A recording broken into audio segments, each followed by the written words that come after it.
तो चलिए आज की इस वीडियो में हम सीखने वाले हैं कि अंग्रेजी के जो वाक्य होते हैं उनको हम हिंदी से किस तरह से बनाते हैं, या फिर आपको यदि कोई इंग्लिश का एक वाक्य दे दे तो उसको हम अलग अलग सिचुएशंस में, अलग अलग टेंस में किस तरह से ट्रांसलेट कर सकते हैं। तो चलिए देख लेते हैं इस वीडियो में।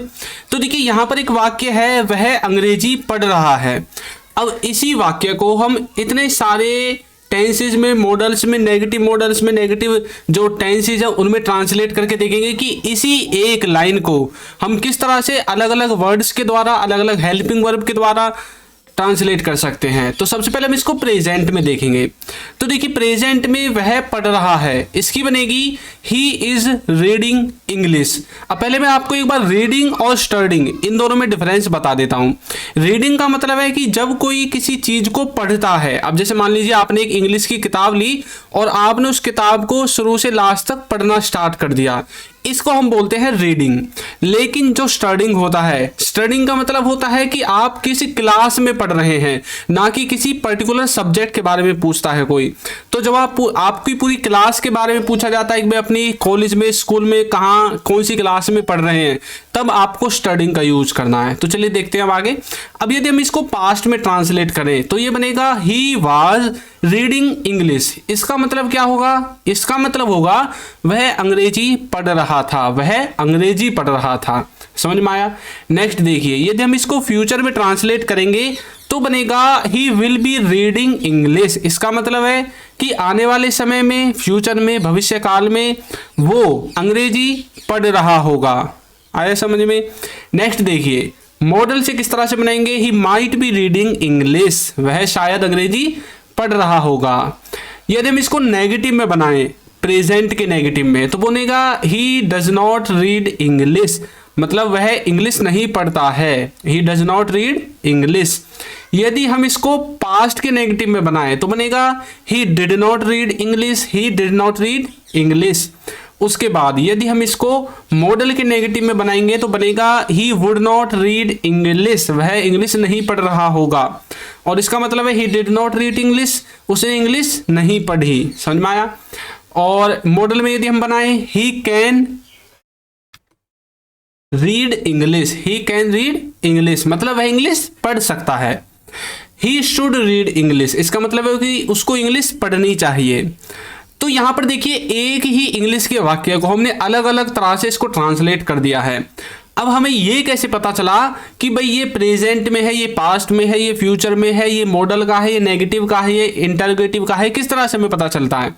तो देखिए पहला जो वाक्य है ही इज रीडिंग इंग्लिश, यहां पर ये जो इज है, यानी कि जहां भी इज एम आर ये आता है, इससे हमें पता चल जाता है कि वाक्य प्रेजेंट का है। नेक्स्ट देखिए, ये जो वाज था इसमें नेक्स्ट वाले में ही वाज रीडिंग इंग्लिश, तो हमें वाज वर्ड से पता चल जाता है कि वाक्य जो है पास्ट का है। अब आपको एक चीज पता है, ये जो हेल्पिंग वर्ब है इनसे ही हमें पता चलता है कि वाक्य प्रेजेंट का है, पास्ट का है, फ्यूचर का है।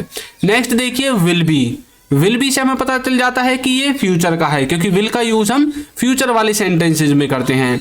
नेक्स्ट है माइट। अब माइट आपका एक तरह से क्या है? मॉडल है, जिसको हम प्रेजेंट में भी यूज कर सकते हैं, पास्ट में भी यूज कर सकते हैं। और ये डज नॉट जो लिखा हुआ है, he does not read English, इस डज नॉट से हमें क्या पता चलता है? देखिए जो डू और डज हैं वो आपके प्रेजेंट में यूज होते हैं, तो इसलिए यहां पर डज से हमें पता चल गया कि ये वाक्य प्रेजेंट का है। नेक्स्ट है डिड। अब यहां पर ये जो डिड है, डिड से हमें क्या पता चलता है? डिड से हमें पता चलता है कि ये वाक्य पास्ट का है। बताइए डिड कहां पर यूज होता है? डिड यूज होता है आपका पास्ट के इंडेफिनेट में। अब देखिए जैसे ही वुड नॉट है, तो वुड तो आपका क्या है? वुड आपका एक तरह से यहाँ पर मॉडल वर्ब है, तो वुड को तो हम प्रेजेंट, पास्ट, फ्यूचर तीनों में यूज कर सकते हैं। उसके बाद जो कैन है, कैन आपका मॉडल वर्ब है, जिसको ज्यादातर हम प्रेजेंट की एबिलिटी को बताने के लिए यूज करते हैं, मतलब वह इंग्लिश पढ़ सकता है, ही कैन रीड इंग्लिश। जो शुड है वो भी मॉडल वर्ब है, तो शुड का यूज है मतलब किसी को कोई काम करना चाहिए, सलाह देने के लिए हम इसका यूज करते हैं। तो आपको समझ में आया कि किसी भी सेंटेंस को हम कैसे पहचानते हैं कि वो प्रेजेंट का है या फिर पास्ट का है। तो यहां से हमें एक चीज सीखने को मिली है कि यदि किसी सेंटेंस को हमें पहचानना है कि वो किस सेंस में बोला गया है, और प्रेजेंट के लिए बोला गया है, पास्ट के लिए बोला गया है, फ्यूचर के लिए बोला गया है। यानी कि सेंटेंस के, वाक्य के समय के बारे में जानकारी यदि हमें चाहिए तो हमें हेल्पिंग वर्ब अच्छे से आनी चाहिए। तो देखिए जो प्रेजेंट की हेल्पिंग वर्ब है ज़्यादातर वो is, am are, has, have और डू डज होती हैं। इसी तरह से जो आपकी पास्ट की हेल्पिंग वर्ब हैं वो आपकी वाज, वर, हैड और डिड ये होती हैं। और जो फ्यूचर की हैं उनमें आपका विल आएगा। विल तो आएगा ही आएगा, चाहे विल बी हो, विल हैव बीन हो। तो विल से आप पता लगा सकते हैं कि वाक्य फ्यूचर का है। वाज, वर, हैड और डिड से पता लगा सकते हैं कि वाक्य पास्ट का है। Is, am are, has, have और डू डज से पता लगा सकते हैं कि वाक्य प्रेजेंट का है। इस तरह से आप हेल्पिंग वर्ब से पता लगा सकते हैं कि वाक्य कौन से सेंस में बोला गया है। तो चलिए एक बार मैं आपको बता देता हूं ये प्रेजेंट, पास्ट और जो फ्यूचर की हेल्पिंग वर्ब है इनका कार्य क्या होता है। तो सबसे पहले हम प्रेजेंट की हेल्पिंग वर्ब के कार्य को देखने वाले हैं। इसमें जैसे कि इज, एम आर हो गया। इज, एम आर का मतलब होता है कोई काम लगातार चल रहा है, कोई काम लगातार चल रहा है। उसके बाद है हैज, हैव। इसका मतलब है कि कोई काम खत्म या फिर शुरू हो गया है, कोई काम या तो खत्म हो गया है या शुरू हो गया है। जो डू डज है इसका मतलब है कि इसका यूज हम करेंगे प्रेजेंट के नेगेटिव इंटरोगेटिव सेंटेंसेस को बनाने के लिए, वो भी प्रेजेंट का जो इंडेफिनेट होता है उसके सेंटेंसेस को बनाने के लिए। जो आपका is, am are plus being, यानी कि इज, एम आर के साथ यदि बीइंग आता है तो इसका मतलब है कि वाक्य पैसिव की तरफ इशारा कर रहा है, ये वाक्य पैसिव में बनेगा। यदि हैज, हैव के साथ बीन आता है तो ये भी हमें यही इशारा देता है कि वाक्य हमारा पैसिव में बनेगा। तो इस तरह से प्रेजेंट की जितने भी हेल्पिंग वर्ब हैं उन सब का आप यूज कर सकते हैं। अब देखिए ये हेल्पिंग वर्ब जो है यूज कहां पर होंगी, ये होंगी सब्जेक्ट के बाद। सबसे पहले जो वो आएगा जो काम को करने वाला होगा, सब्जेक्ट, फिर आपकी हेल्पिंग वर्ब आएंगी, फिर आपकी वर्ब आएगी और फिर आपका ऑब्जेक्ट आ जाता है। समझ में आ गया। अब चलिए आगे बढ़ते हैं। देखिए यदि अभी तक आपने हमारे कोर्स को परचेज नहीं किया है तो लिंक डिस्क्रिप्शन बॉक्स में आपको मिल जाएगा, वहां से जाकर आप उसको परचेज कर सकते हैं। इस पर अभी डिस्काउंट चल रहा है इसलिए ये 299 में सिर्फ आपको मिल जाएगा। और इसमें हमने बेसिक टू एडवांस्ड लेवल तक इंग्लिश ग्रामर को कवर किया है। इंग्लिश के सभी क्लास नोट्स आपको मिलेंगे, आपको लाइव वॉइस और चैट प्रैक्टिस का ऑप्शन भी दिया गया है, आपको A to Z video lectures मिलेंगे, प्रैक्टिस क्विज मिलेगी, कोर्स का सर्टिफिकेट भी आपको कोर्स को खत्म होने के बाद दिया जाएगा। तो लिंक इसका डिस्क्रिप्शन बॉक्स में है, वहां से जाकर आप इस कोर्स को ज्वाइन कर सकते हैं। और यदि आप चाहते हैं कि आपको इंग्लिश ग्रामर की जो ई बुक्स चाहिए तो उनका लिंक भी आपको उसी ऐप में मिल जाएगा, वहां से जाकर आप उन्हें भी परचेज कर सकते हैं। तो इनका लिंक आपको डिस्क्रिप्शन बॉक्स में मिलेगा। अब चलिए आगे बढ़ते हैं। अब हम देखेंगे पास्ट की हेल्पिंग वर्ब को।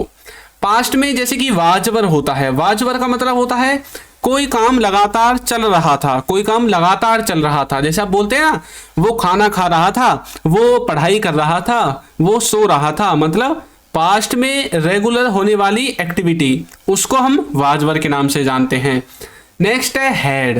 हैड का मतलब है कि कोई काम खत्म शुरू हो गया था। पास्ट में कोई काम या तो खत्म हो गया था या शुरू हो गया था। उसके बाद है डिड। डिड का मतलब होता है पास्ट के नेगेटिव और इंटरोगेटिव सेंटेंसेज में, वो भी पास्ट के इंडेफिनिट में। हमने देखा था डू डज का यूज हम प्रेजेंट के नेगेटिव और इंटरोगेटिव में करेंगे, कहां पर, इंडेफिनिट में। उसी तरह से पास्ट में जो इंटरोगेटिव है और नेगेटिव है वो आपका डिड से बनेगा। समझ में आ गया।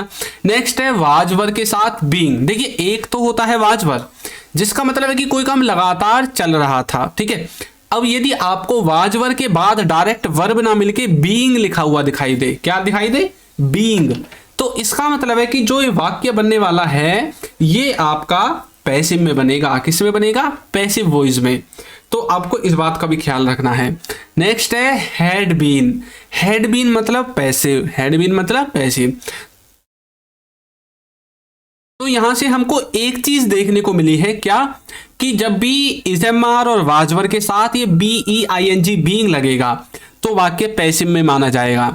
जब भी हैज, हैव और हैड इनके साथ बीन लगेगा तो वाक्य पैसिव में माना जाएगा। देखिए जैसे कि यहां पर हमने देखा था, देखिए ये जो इजएमआर के साथ बीइंग है ये पैसिव में बना दिया। हैज हैव के साथ बीन है, ये बीइंग है, ये बीन है, इसमें BEING है, ये BEEN है, तो आपको इन दोनों को एक जैसा नहीं समझना है, तो ये भी पैसिव में माना था, ठीक है। और उसी तरह से हमने यहाँ पर देखा है। चलिए फ्यूचर के हेल्पिंग वर्ब को देखते हैं। फ्यूचर में जो विल होगा उसका मतलब है कि कोई किसी काम को करेगा। क्या करेगा? कोई किसी काम को आने वाले समय में, भविष्य काल में करेगा। जो विल भी है इसका मतलब है कि कोई काम कर रहा होगा, आने वाले समय में कोई किसी काम को कर रहा होगा। नेक्स्ट है विल हैव, इसका मतलब है कि काम को कर चुका होगा। क्या कर चुका होगा? काम को कर चुका होगा। विल हैव का मतलब है काम को कर चुका होगा आने वाले समय में। विल हैव बीन, जिसका मतलब है कि किसी समय से काम कर रहा होगा, कोई व्यक्ति किसी समय से किसी काम को कर रहा होगा, ये होता है आपका विल हैव बीन का मतलब। तो आपको फ्यूचर की जो हेल्पिंग वर्ब है उनके बारे में भी अच्छे से समझ में आ गया होगा। तो देखिए यहाँ पर जो हमने सेंटेंसेस बनाए थे, अब आपको इनको देखकर ही पता चल रहा होगा कि कौन सा किस में है। इज है भाई, इज तो हमने जो इज मार होता है उसको तो हम प्रेजेंट में पढ़ते हैं, इसलिए प्रेजेंट का वाक्य है। वाजवर आ गया, अच्छा वाजवर तो पास्ट में आता है, तो मतलब ये पास्ट का वाक्य है। विल भी आ गया, अच्छा विल तो हमेशा हम फ्यूचर के वाक्यों को बनाने के लिए करते हैं, तो विल ये पूरा सेंटेंस किस में बन गया? फ्यूचर में बन गया। माइट भी आ गया, तो ये तो मॉडल वर्ब है, तो मॉडल वर्ब तो हम प्रेजेंट, पास्ट, फ्यूचर किसी में भी यूज कर सकते हैं।